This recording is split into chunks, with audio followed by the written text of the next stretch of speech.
Functionalism, and Etic approach.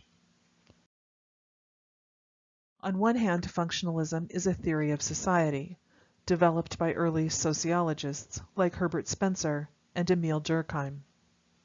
The idea being that everything we find in a social system is there for a reason.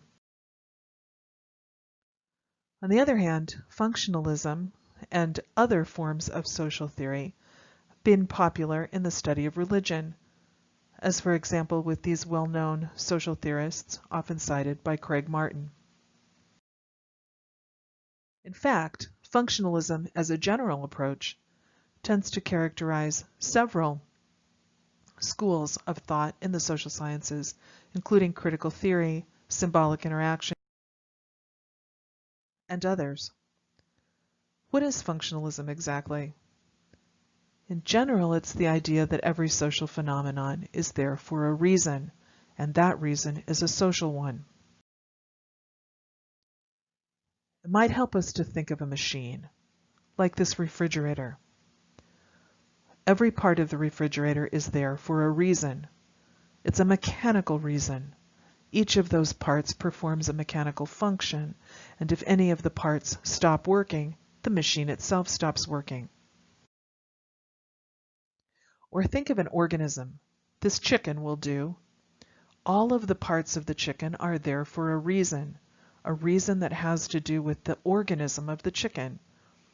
Each of those parts performs an important function on behalf of the organism, and if that function is not performed, the organism itself stops working. Functionalism holds that societies are like machines or organisms. Each of the parts of a society, the system, are important, and if those functions are not performed, trouble can ensue, like this scene from the 30 Years' War, or this scene of violence from a more contemporary disaster. Martin's example is a little less drastic. He uses the example of witchcraft among the Azandi, and the Azandi's understanding of witchcraft, which functions to reduce interpersonal conflict. If that function stopped being performed, we can imagine there would be more interpersonal conflict. The basic idea is that social things happen for social reasons. Social things like religions, for example. So the functionalist method, in a general sense, is the method of the social sciences.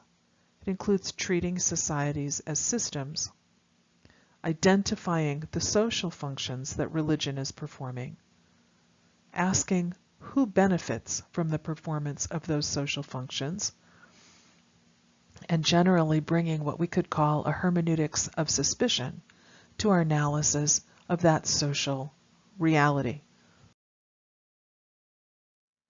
The idea is that societies are systems, not accidents. They are more like refrigerators or chicken than they are like random collections of individuals. And in the system that is a society, religion plays some important part. The hermeneutics of suspicion that Craig Martin talks about is in some sense the hermeneutics that tells us that we need to doubt the insider's description of their own experience, particularly because insiders may not be seeing everything that is systemically going on. Remember that hermeneutics is a theory of interpretation that answers the questions, what are we looking at? And what should we do with it? The hermeneutics of suspicion that accompanies functionalism says that when we are looking at religion, we are looking at a powerful social force, and what we need to do with our observation is to expose and analyze that force.